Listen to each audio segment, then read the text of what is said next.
I'm Joe Normal, and you're watching Guitar Tales with Dave Cohen and Scott Guitar Masengo. Have a rockin' day.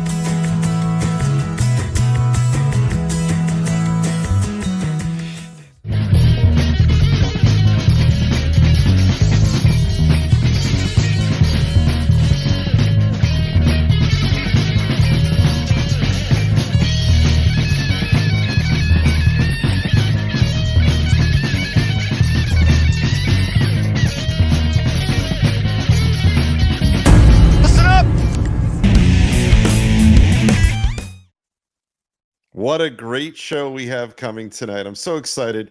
We have literal friend of the show, the great Chuck Wilson of Bootlegger Guitar, and he's brought friends with him today. We've been dying to get Chuck back on the show. If you look right here, here's one of my Bootlegger guitars. Look how gorgeous that is. Look at that. Look at the sheen on there. It is gorgeous. It plays great. I have a Bootlegger amp. I have another Bootlegger guitar. I have a Bootlegger hat. Look at that. So we are going to be talking all things Bootlegger tonight. And before we get the rest of our guests on, let's bring our co-host on, Scott Guitar Masengo, and later we will hear from some of our sponsors. They said California is a place you ought to be, so they load up the truck with guitars for you and me. I just worked on that before the show. Isn't that genius? That was really fun. We got to go to California. Yep. Even to if we have to walk Lounge. there and hang out at the Bootlegger Lounge and smoke cigars if it's allowed and drink booze, which I'm sure is allowed.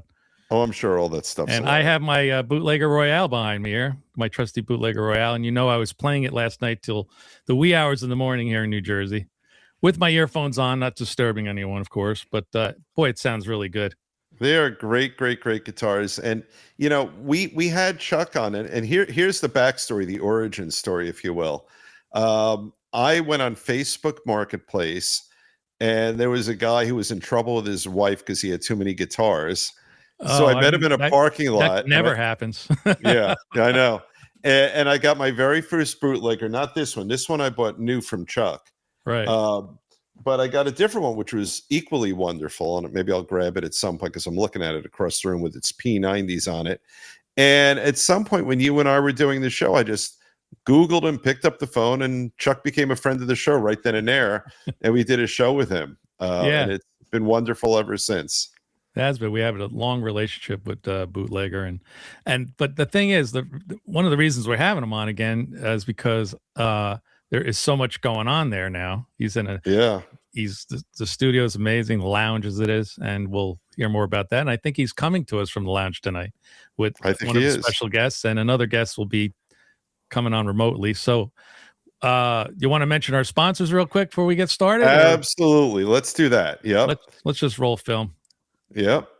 So first of all, if you go to Asbury Park and you like food, you like sweets, Confections of a Rockstar, this is really a nicely curated sponsor for our show, because it's not just a place where you can get great snacks. It's a rock and roll based place. It's fabulous. Scott and I have been there together.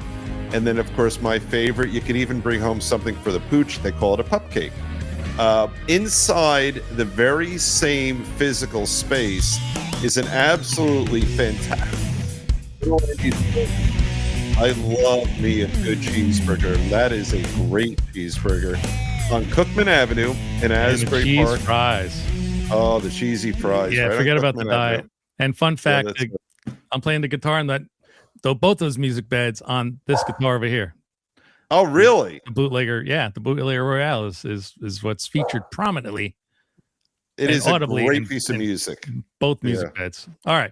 So with that, let's bring on let's bring on the lounge. Let's put the lounge online, Dave. What do you think? That's right. All the way from California.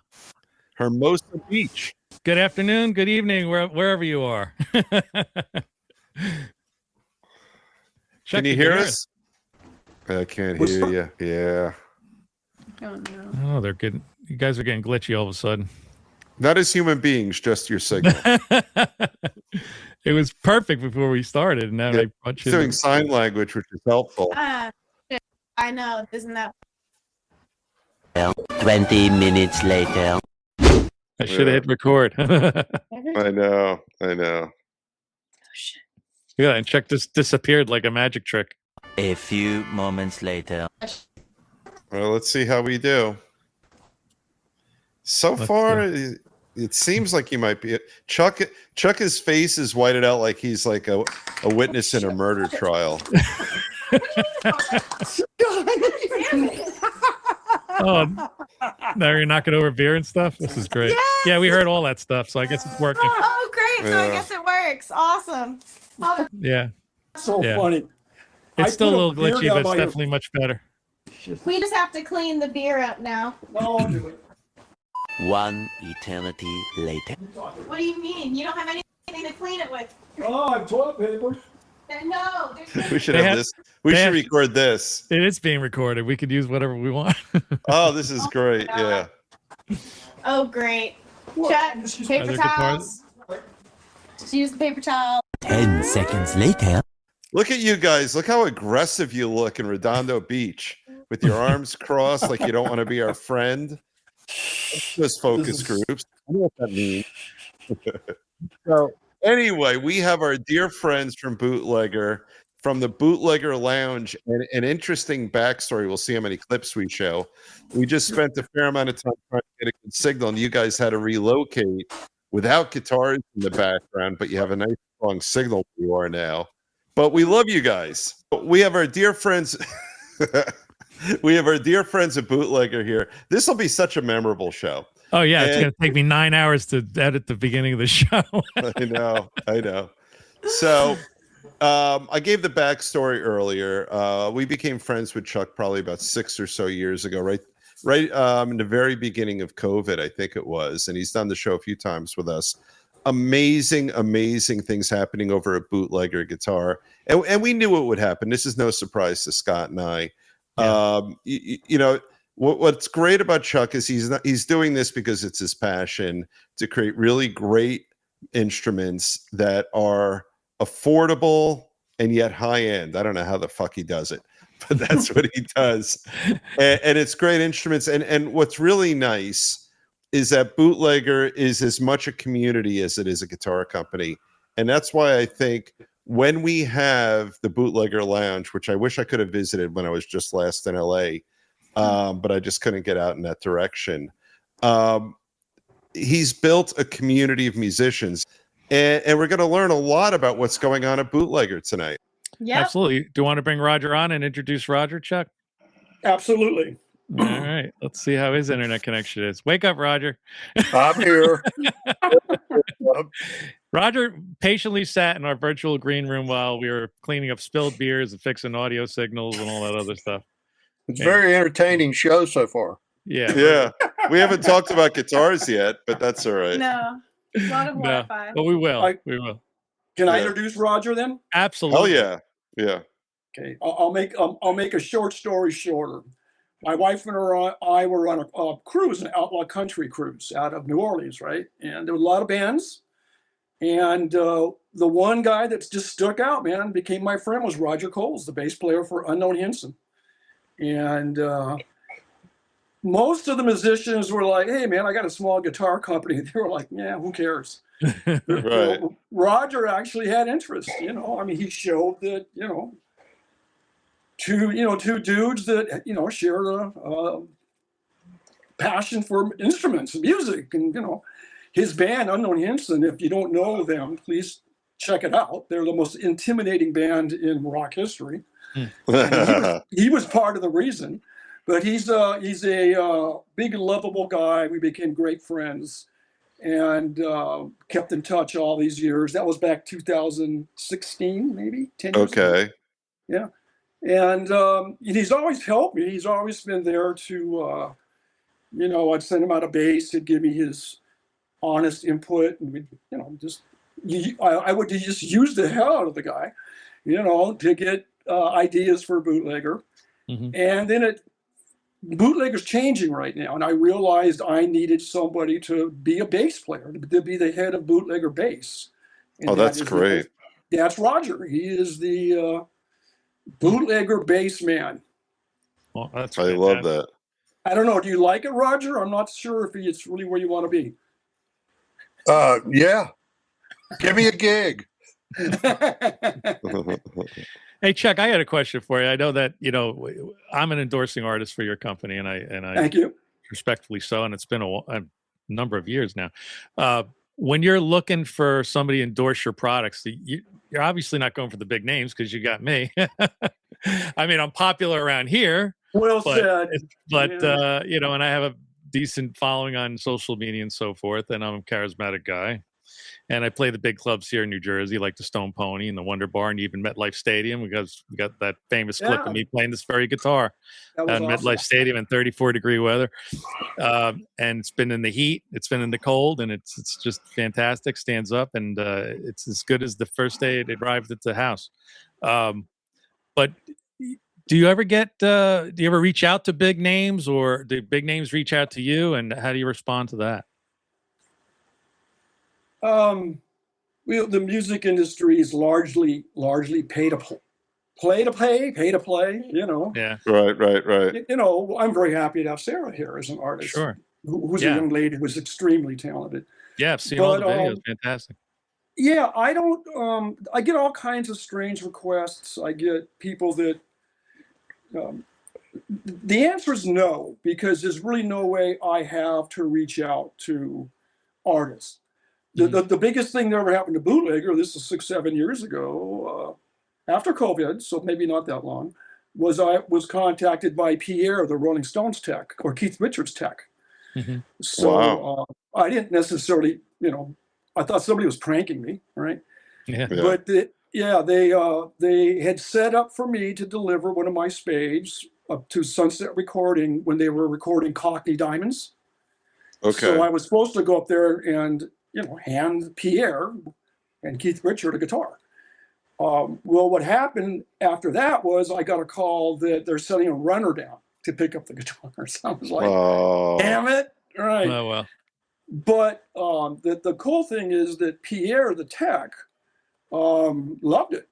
And he gave it to Keith Richard. And according to Pierre, it goes on tour with them as like a warm-up guitar or a you know, green room backstage guitar type thing. Right.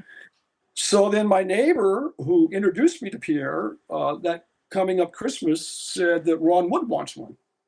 So he was going out to see the Stones for Christmas because he's the Stones tour manager. So he gave one to Ron Wood. So I wonder if the that's Stones great. have their own like big name brand endorsements that they can't be seen with a bootlegger on stage. I don't know if that's true or not. I know that here in New Jersey, and years ago, in the very town that I live in, a Kramer guitar landed Eddie Van Halen, and that's a convoluted, crazy story that you can hear. Which on we one of did our on shows. this. Yeah.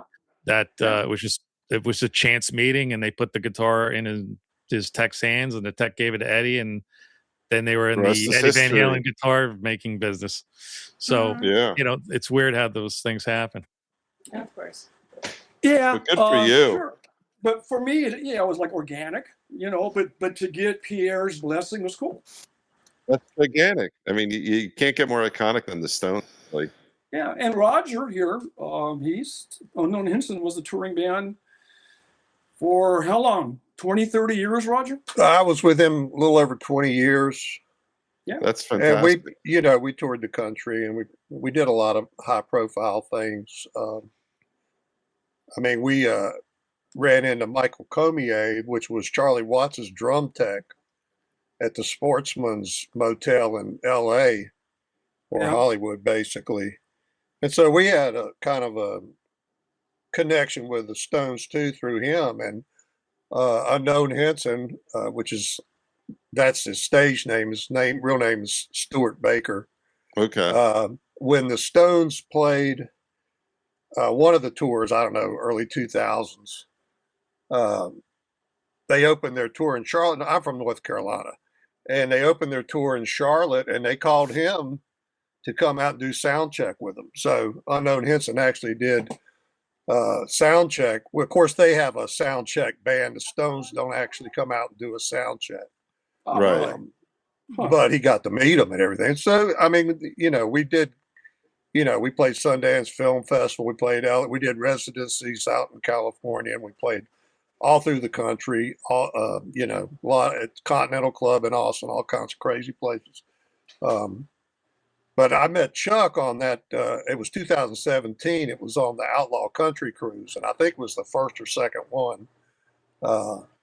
And Chuck just came up to me and told me what his story base his company, and was talking about basses, and that's kind of how I got into it. I said, well, sure. He gave me a card, and I said, well, he said, give me a call when you get back home, and I did. And that's when he was introducing the Ace bass. And I'm not a big fan of headless basses because back in the, I guess around the late, I would probably been the 80s. I sat in with a band. The guy had a Steinberger, and it felt like I was falling off a cliff. Right, I wasn't really sure about that, this headless bass thing. But when I got one, I was blown away about how well it played and the construction of it and the quality of the pickups. Even they're Korean brand pickups, but they really good sounding pickups, extremely quiet for especially for studio or something.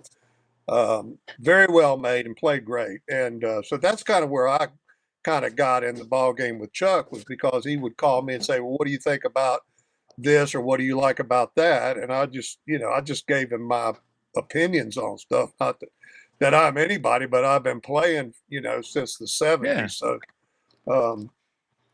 anyway, as did I when I received my Bootlegger Royale. I gave him an honest opinion on it. I wasn't just blowing smoke up the guy's ass. I think it's a quality guitar. Yeah. And that's what he appreciates, is getting that kind of feedback. He doesn't want you to blow smoke up his ass. He wants to know the truth. So Roger's a great friend. He came out and played the Owensboro.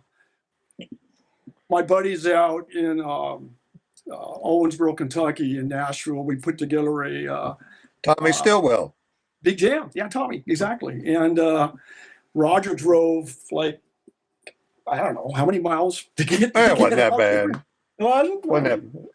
And he came out there. We all jammed, and it was, we filled this at the Owensboro Bluegrass Museum. We filled their outside stage, man. It was all bootlegger instruments at Bootlegger Amp. And it was great.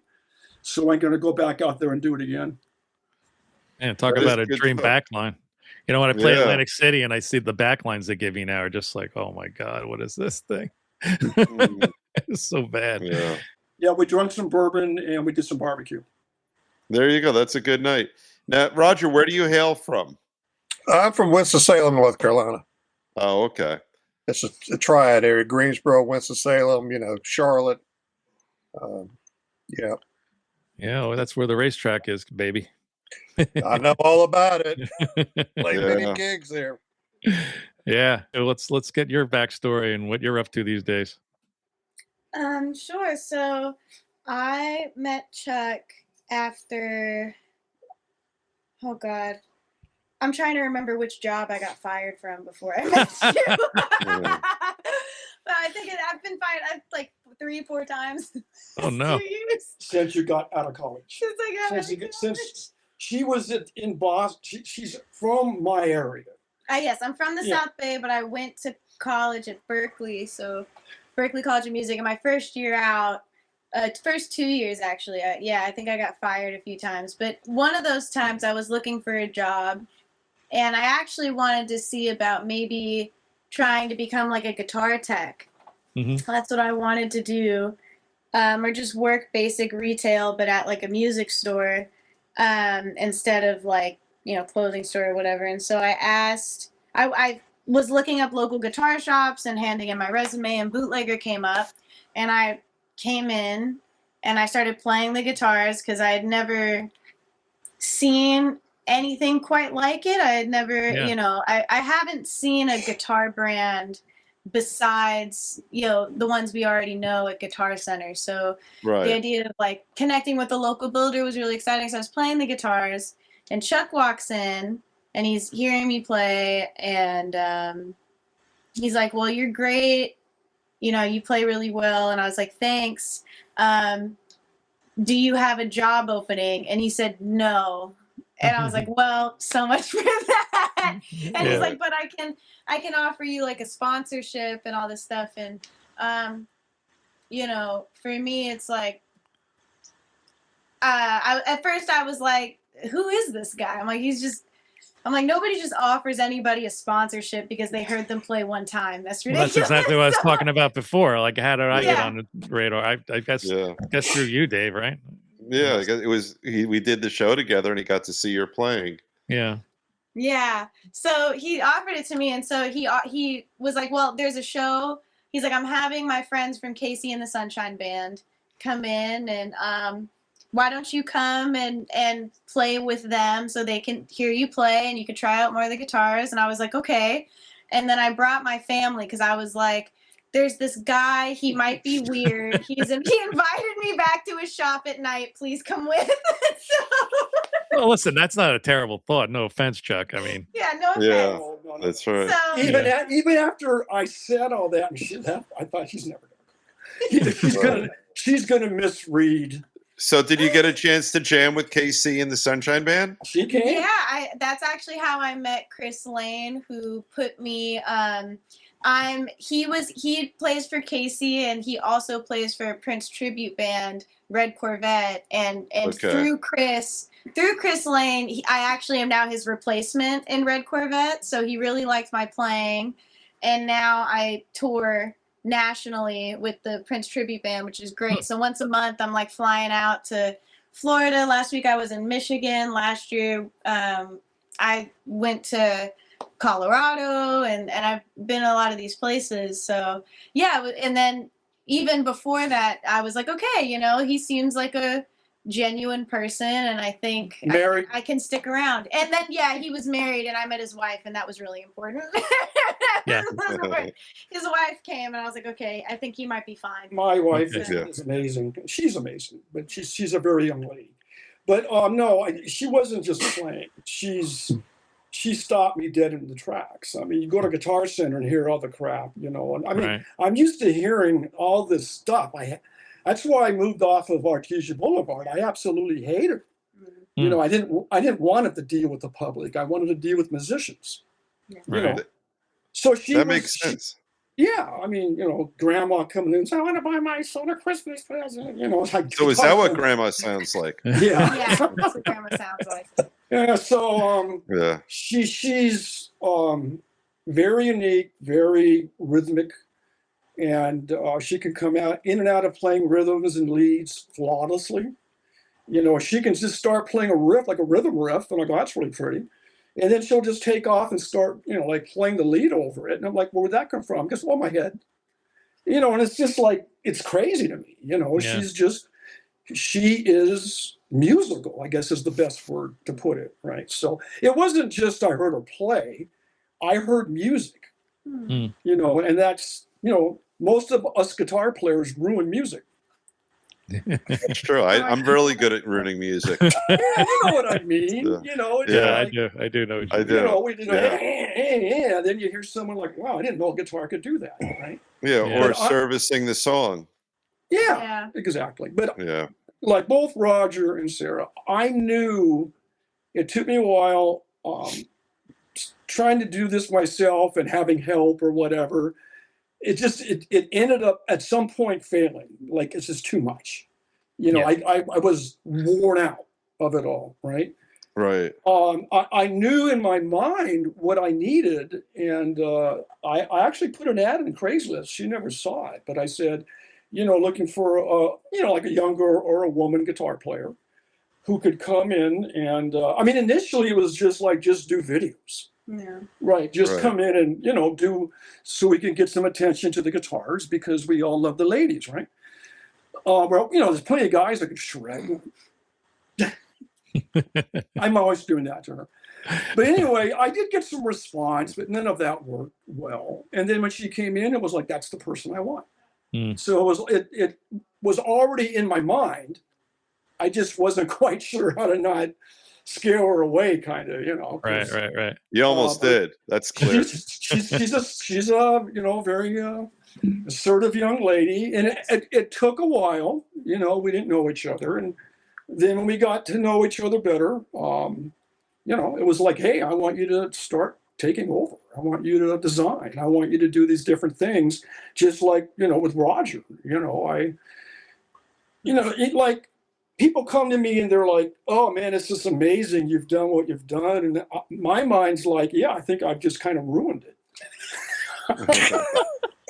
Honestly, it's like, yeah, I've done all this, but it's like, it's got to get better than me. Right. Yeah. And that's what these cats are about. You're building community, and it's not just a community of endorsers like Scott, but it's a community, which is great, but it's also a community of people who are actually helping you locally. So that's fabulous. Yeah, there are people that dig the small business, the small thing. Oh yeah. I don't like dealing with big business. I like to deal with people who just have, like, I'm a lawyer all day. That's what I do. And I have a wonderful network of people, and the people I work with, the vendors I work with, not a one of them is with a big outfit. Not one. Oh, it's all small companies, and all the vendors I deal with my practice. I like just like I'm sure Chuck likes, when you have someone, you just pick up the phone, they answer the phone, you can count on them, and the most important thing is you can trust them. And I could see Chuck and Roger, Chuck and Sera, they have fun, quirky, great relationships, but it's all rooted in mutual trust and enjoying each other's perspective on things. It allows a company like Bootlegger that is just so unique. I'm staring right now. I don't feel like getting off my ass, and I have a dog on half my ass right now. But I'm looking at my first Bootlegger with these really cool, I might have to grab it, these P90s. People look at this guitar. It sounds great. It looks great. It's built great. But Chuck, and then he goes from that, he goes to the headless bass, right? Mm-hmm. He's got, and that's almost Telly-ish, the one I'm looking at. I'll grab it in a minute when Scott talks. But I was about to say that, whenever I play my Royale, is it Crown Royal or Crown Royale? I always say Royale, like Casino Royale. Yeah, it could be any of those. It's whatever. It has a headstock that's typical 6-6, which is not typical of a shredder guitar. Usually it's just one side or reverse headstock. So it's always capturing the attention of a guitar aficionado. They go, "That's an interesting headstock to have on a guitar like that." I said, "But because it does everything." Yeah, that guitar is so versatile. It's got a push-pull switch on it to tap switch on it. It's actually 3 double coil humbuckers. The one in the middle is a stacked one, but it looks like a single. And it's just a tone and volume, which is great. And the Floyd stays in tune. I could beat the crap out of it. I just played it last night, and I hadn't changed the strings in I don't know, forever. like 6 months. And it still just plays just as great as it was when I put the new strings on. I just want to take a moment here and bring up the website, Chuck, because there's a whole bunch of new stuff here. Oh wow, the new website. Oh yeah, I did. Can you tell me about these gorgeous guitars? Yeah, can I talk about them? So I designed the website, so I'm actually really excited to see it. Oh, cool! Yeah, design. Yeah, it was me, and then my boyfriend also helped because he's an actual web designer, and then we have someone overseas who does a lot of SEO.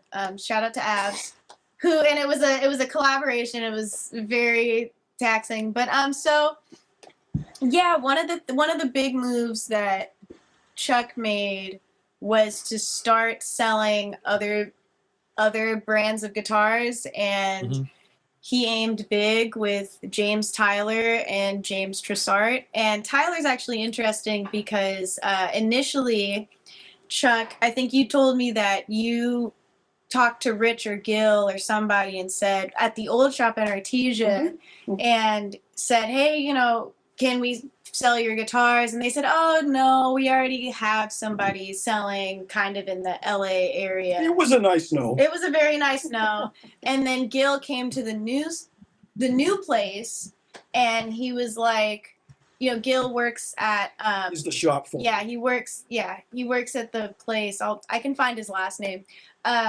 Vasquez. Yeah, Vasquez, is it? Are you sure? I think it's Hernandez. You sure? Anyway, that's one of the two. One of the two. Just call him Gil.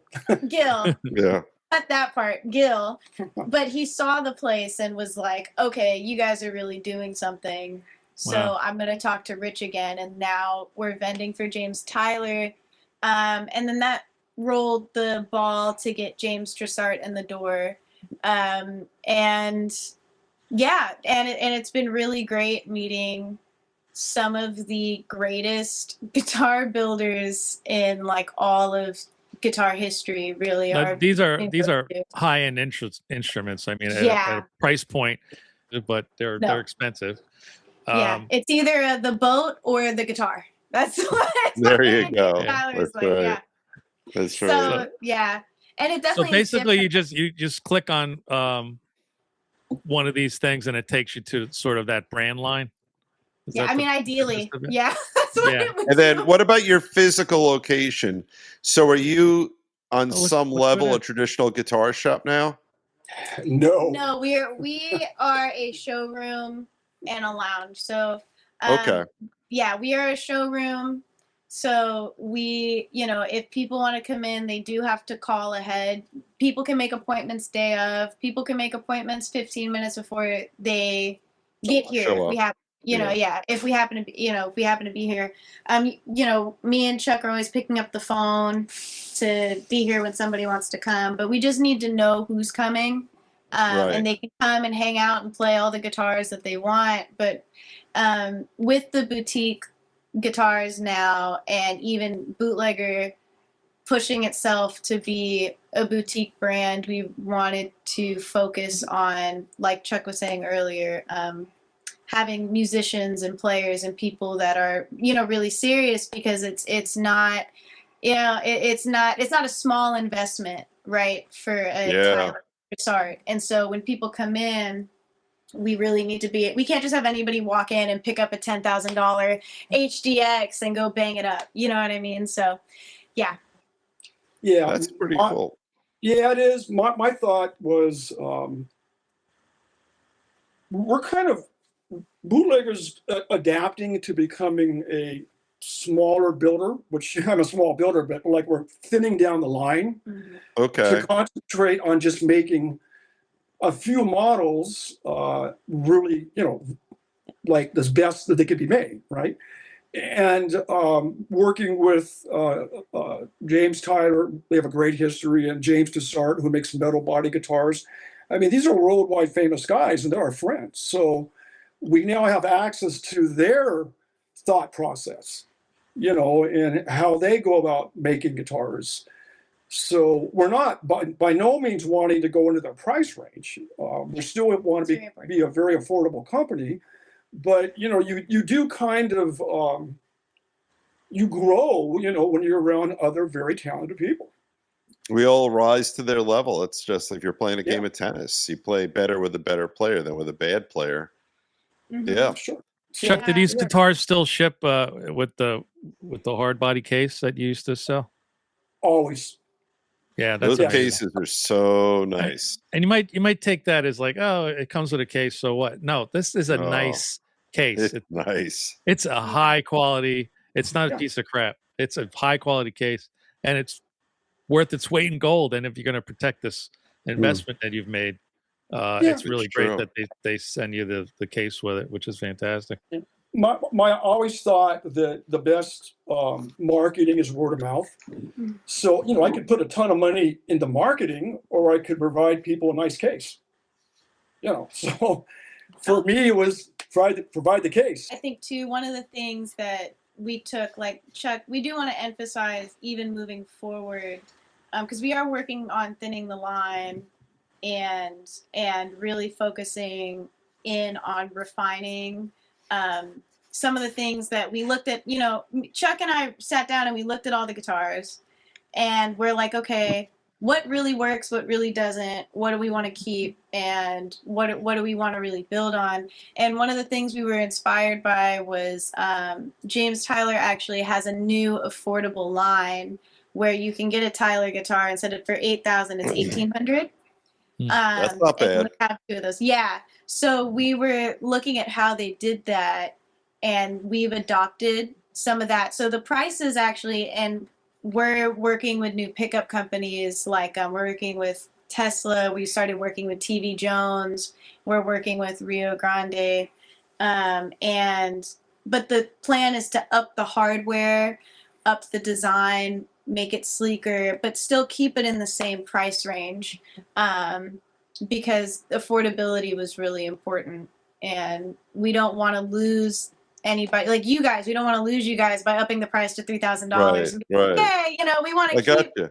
Yeah, we want to keep that. So that's really what we're looking for. But we've done a lot of research on Fender's Player Series, Reverend, how Reverend prices their guitars, and we've come to a really great consensus. And I'm talking a lot because I'm actually really excited. We just got the TV Jones pickups in, and we've been testing them, and we're going to put them in the absence. And so we're just super psyched about the new website, the new pickups, the new everything. Yeah. It's a great lineage, and I finally got up and grabbed this. Look how gorgeous this guitar is. That's the Handler one. Is that the first? I've actually never seen that. Wait, can you hold that up? Yeah. Oh, Look at wow, that. I've never seen that.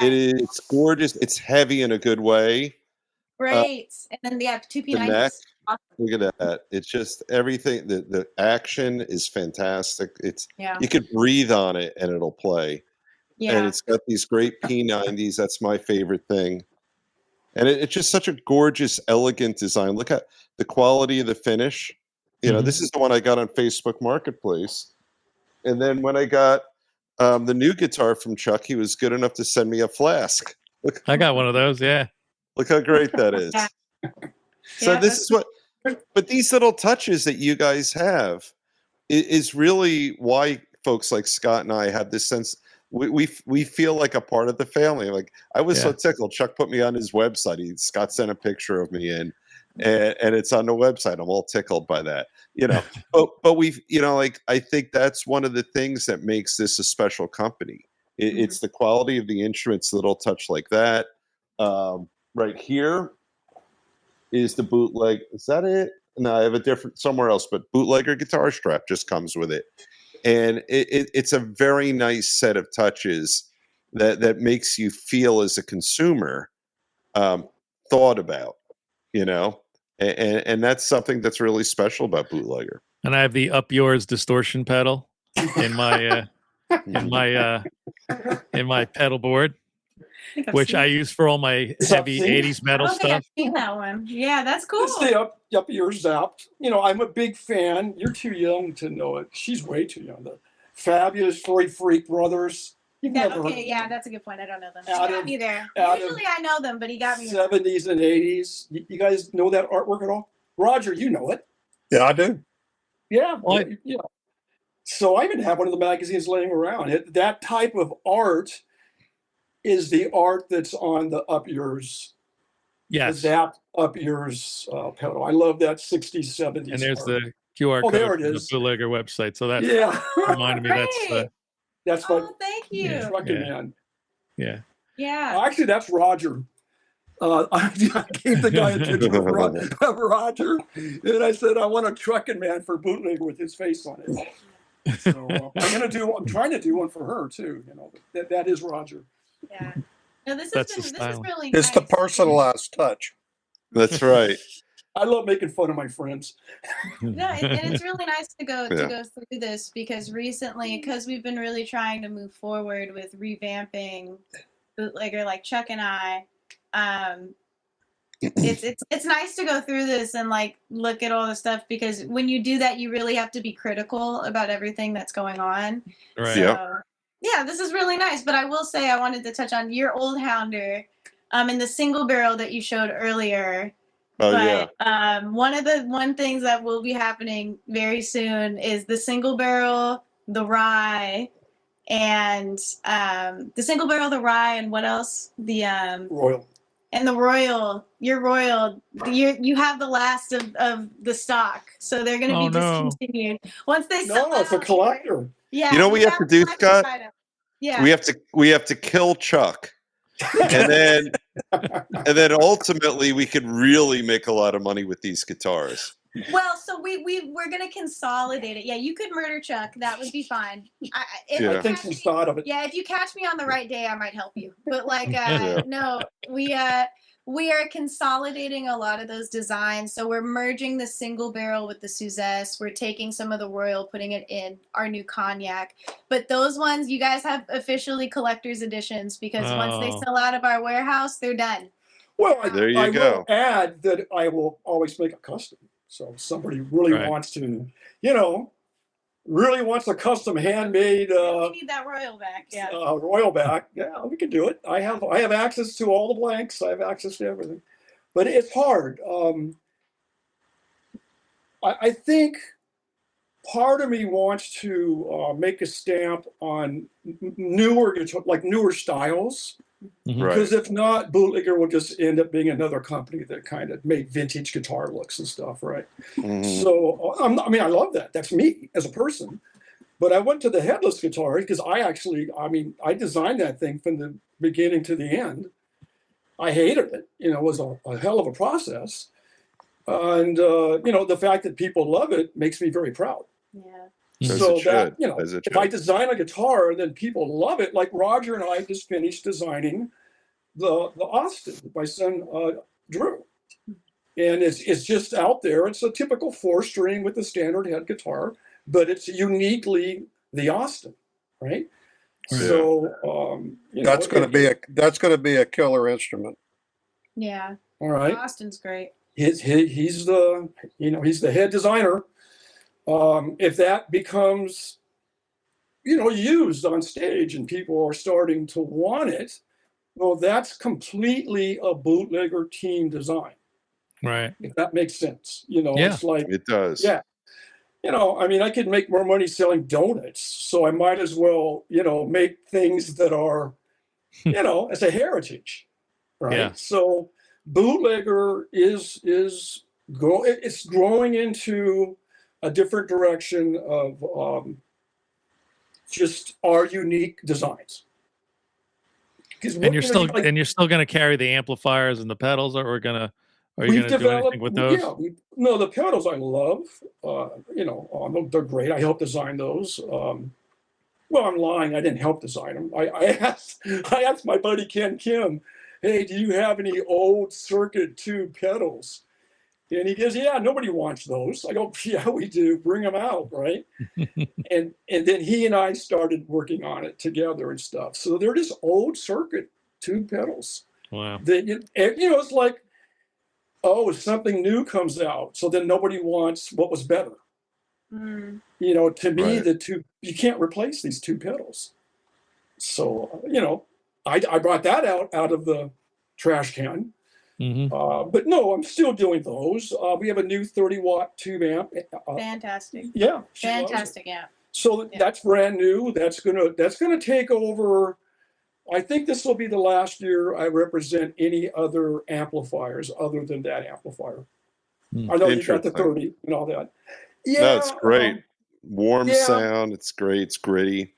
Yep. No, it is. But I have a conscience, and I'm just getting. I just want to get further away from anything made in China. It's just that simple. So my builder is in Korea. You know, they're our friends and allies. You know, great people. Not that the people in China aren't, but the government's not the best. So it's just kind of my own decision that I prefer not importing from China. And those amps are imported from China. Gotcha. Yeah, and the new one that Ken just worked on, Chuck gave it the name the Naked Gator. And I love that. Yeah, well, yeah, that's funny because I've been telling Chuck, I'm like, you know, when we're doing this rebrand, I'm like, I feel like you need to name the guitars something more expressive than just red, green, and for amps like 30-watt, 20-watt.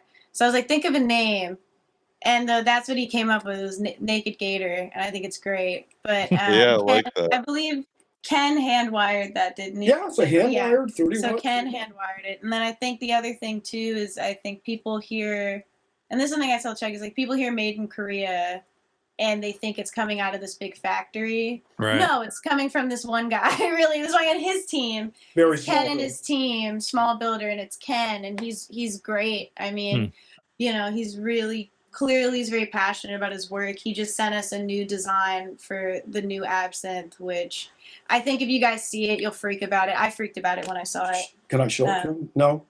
Okay, we can show it to you. I've been telling him to hide it because we're changing the pickups in it right now. Talk to her, Roger, for a second. Okay. Now, All right. it's the HSH.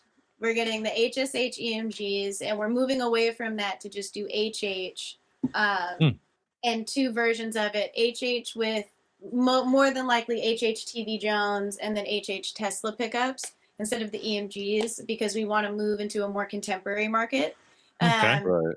Yeah, well, because Strandberg, like, they have the metal market, and EMGs are like a metalhead pickup. Right. And so we want to take the headless guitar and make it a contemporary guitar that, like, an R&B player or just like a blues player, like, they would feel welcome to play it. So that's why we went to TV Jones, really, is because they make great blues contemporary pickups. And so does Tesla. So we're changing that. So I've been telling him to hide it so people don't think that we're going to do it with the EMGs, but we do want to show you. He's super excited about the actual look of it with the new body and headstock. So yeah, there it is. But this is Ken's baby. So this is the spalted maple. Oh man. And Oh, look at that. so this doesn't exist. The EMGs don't exist, but this is what we're looking at. And then we also updated the tuners for the new Absinthe for hip shot, which is going to be a lot easier for people to restring and tune and keep intonated. But yeah, so every time we make a spalted maple, it's going to be different because it's cut directly from the wood. So this is one of one.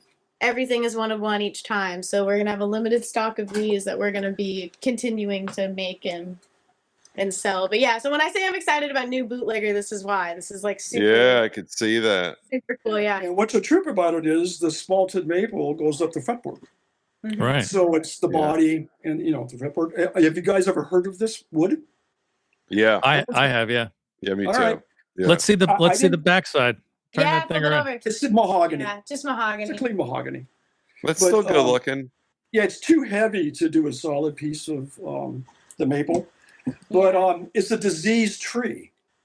And there have been people who have tried to figure out how to disease a tree. Yeah, that makes sense. Right. They can't do it because it's like gold, man. It's, I'm going to have to buy like a quantity of it's like almost a 1/2-inch piece of wood. You have to buy them in quantity because, the price goes up and down. Yeah. And then one more thing we're doing, and this is going to be true for all of our newer models, is we're going with the satin raw wood neck. Okay. The gloss all the way through. And then, so that's one of our big changes that I think is going to be really nice for players because it's going to have a really smooth feel up and down the neck. So we've really started to make improvements that are both simple but effective. And Roger, what do you think about a bass? Well, you talking about the basses that we have? no, The spalted maple. base. Oh, yeah. Well, I think that would, the Court makes a Jeff Berlin model that has a spalted maple top on it. It's cool. Yeah. All right. I've got hot? an acoustic guitar with a spalted maple neck or fretboard, which is Really Oscar nice. Schmidt. Yeah, they make a pretty nice one. You used to sell those. Yeah, Yeah. and then Washburn bought them out. Let Yeah. me ask Roger and Sera a question, then you guys can do what you want to, obviously. Yeah, we'll have to wrap it up. Roger, Yes, sir. give me one of your great stories on the road with Unknown Hinson. Oh, okay. Well, one thing that was interesting, we played Smith's Old Bar in Atlanta, and this was probably around 2002, somewhere around in there, 3. And Jimmy Herring and Colonel Bruce Hampton and people like that, they were big fans of Unknown, and they were all out that night. And we were playing upstairs.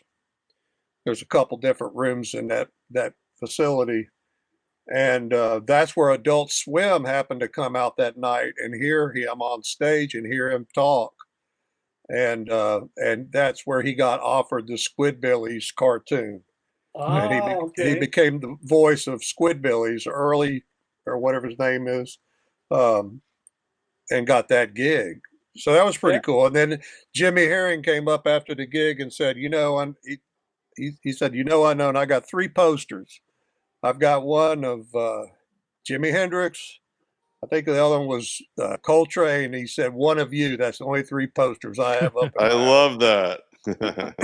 Yeah, I mean, Unknown, it was a strange phenomenon. It's over now, but we started out getting, the music was passed around tour buses in Nashville. Marty Stewart, who went on to pass it on to Billy Bob Thornton, all these guys became fans, and Angelina Jolie flew us out to their house in Beverly Hills on his 40th birthday.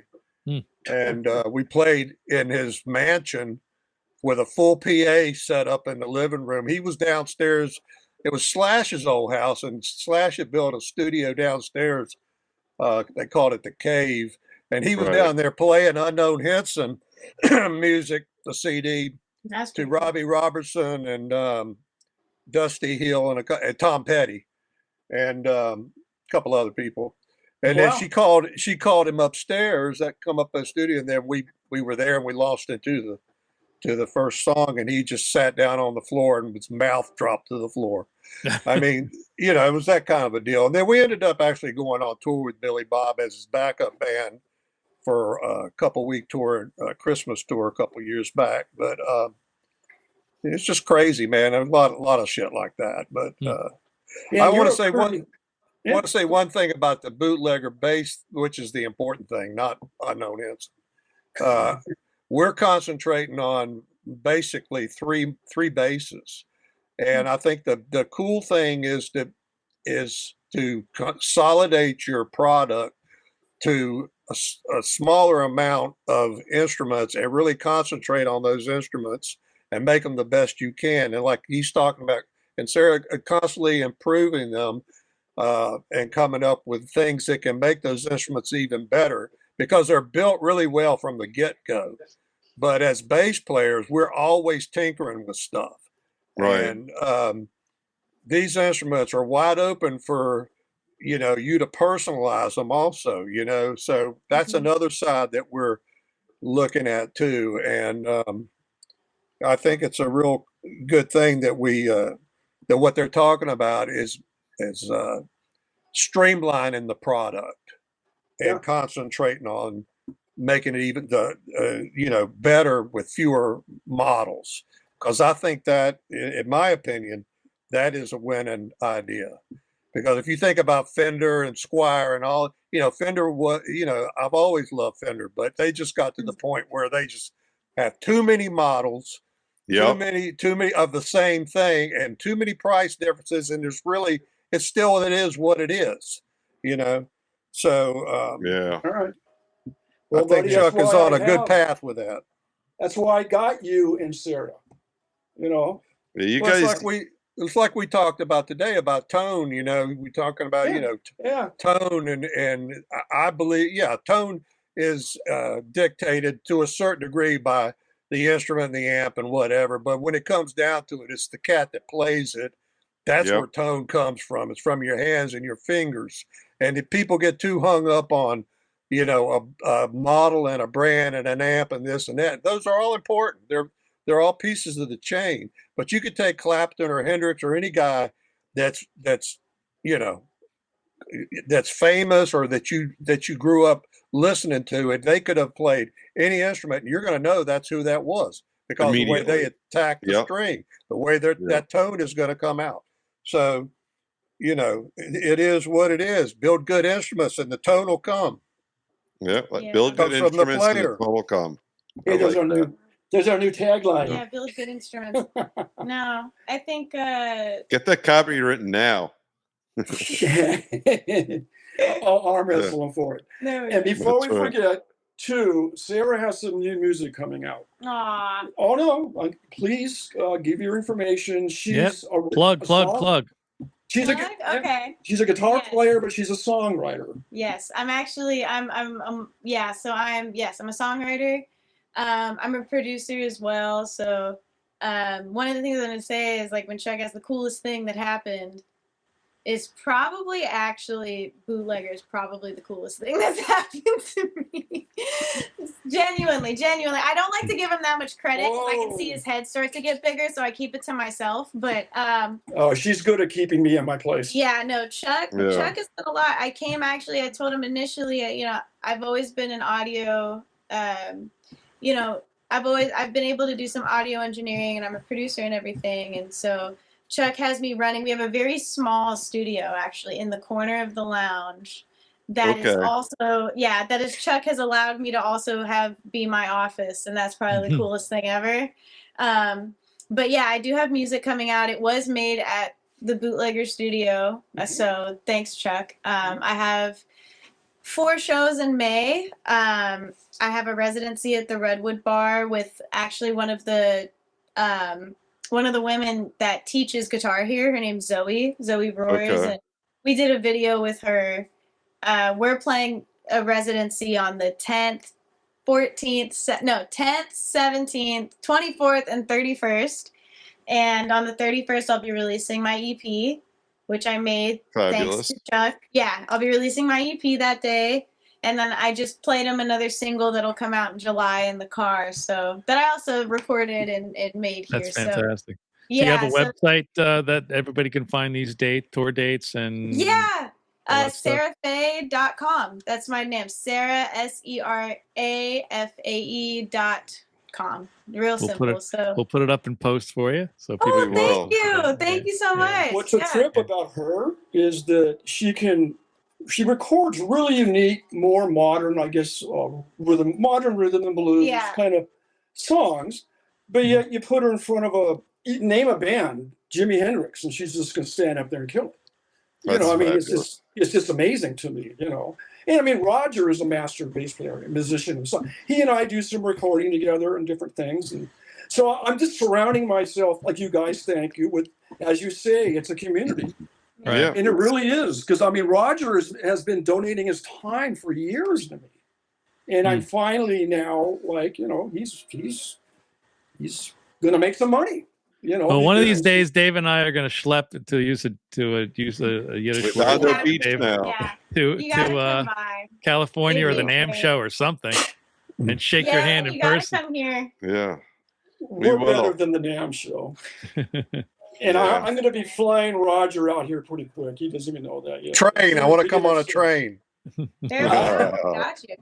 But no, really? I think it just goes to show, Chuck believes in people in a way that, in a really genuine way, that I think is really cool, and I think in terms of like the guitars and everything, and I think it kind of shows in like how he's built this space that he believes in a space where musicians can really come together.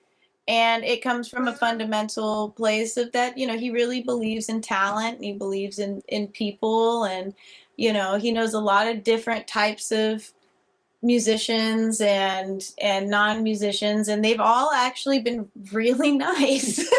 That's he fabulous. has nice friends. Yeah, and I think so it's not, it's I think more than this might be shocking you, but not all musicians are nice. I know. If anything, like the hater on YouTube that told me that was just terrible was his comment on one of my YouTube videos. It's just that's pretty funny. Yeah, no, not everybody's nice, and so he believes in people, and I think that it adds to the environment and to the greater community that we're really trying to build with this space. Not just with the guitar, but with the space. So. Yeah, and like we just went through, and I don't want you guys, this has gone a long time, but like very good example. Very good, thinking about you guys is we have, and I talked to Roger about different pickup companies, right, that we want to work with. Some of these very well-known pickup companies, I'm not going to name names, like you contact them and they're like, Chuck at Bootlegger, I've heard about you, whatever. Oh, that's and neat. They're just like wonderful. Hey, we want to work with you. And I mean, why? It's business. Why wouldn't they? Right. But, they're friendly. They're helpful. They'll give you, like everything you want, right? And then other companies in the music business are literally like rock stars. You know, you contact them. If you talk to them once, you're lucky. Right, You right. know, and it's just Roger knows who I'm talking about. you Yeah, I know, do. So, yeah, so you know, I want to work with people who I want to work with. Yeah, that's exactly it. That's what Yeah. makes life worth living. Yeah, I mean, if Yeah. if I have some pickup company that literally is like just won't even return anything. Yeah. You know, I can text James Tressart or Rich over here, you know, famous guitar builders, and I'll get a message by the next day. You're good. Yeah, because they're just good people. You know, I mean, they don't want to leave somebody hanging. So No, that's yeah, the way. That's exactly what you want. Yeah, right. Yeah. So I'm only working with, you know, Bootlegger will have the pickups, guitars, and basses of the people that, you know, generally want to work with us, and they're good people. Why do I want problems? No, you don't. You don't. Well, I got to tell you, this has been fabulous, and this is by far not the last time we're going to have you on, because we love. I mean, look, we have our own community of friends here at Guitar Tales, and you guys are firmly enmeshed in that. So thank you so much, all three of you, for coming on. This is thanks for having me. Absolutely. Hey, Roger, I'm glad you got your audio problems straightened out. Glad you got your internet problems straightened out, Chuck. And Sarah, thank you guys so much for coming on Guitar Tales. And I hope to see you guys in person. Yeah, we're going to make it happen. Yeah, We will. by. Since my guitar is now discontinued, now I might need another. Yeah, you might need to come by. Well, you know, a good thing is We're coming out. We're coming out to whack Chuck so we can sell our guitars for a lot of money. Let's end the show. You might want to look at somebody else in a different position than me. Let's end the show with Bumblefoot. What do you think? Yeah, let's do that. He knows a thing or two about guitars. He All right, does. buddy. Hey, Good night, Ron, everyone. Take care. All right. Thank y'all. Bye. Bye-bye. Hello, I'm Ron Bumblefoot, and you're watching Guitar Tales.